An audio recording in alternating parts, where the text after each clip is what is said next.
Hi, my name is Yuri with Volkswagen, and today we'll be going over Apple CarPlay and answering some of the questions people have and the features that come with it.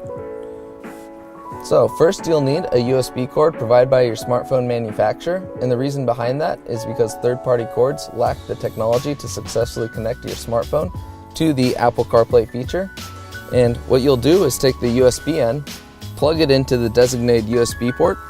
And the reason behind that is because you may have multiple USBs throughout the vehicle, and ours is generally located in the front dash under the radio. Now that your USB cord is connected to your car, you'll then take the smartphone end, plug it into your phone. You'll then accept on your screen here and on your phone like so. Now you have your phone successfully connected to the Apple CarPlay feature.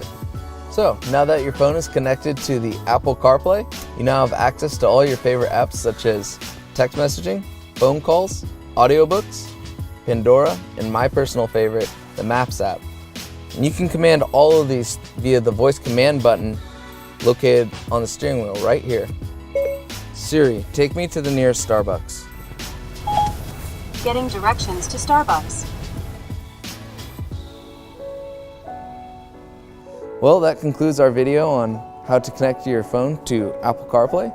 So if you have any questions, please come down to Volkswagen where we can help you out.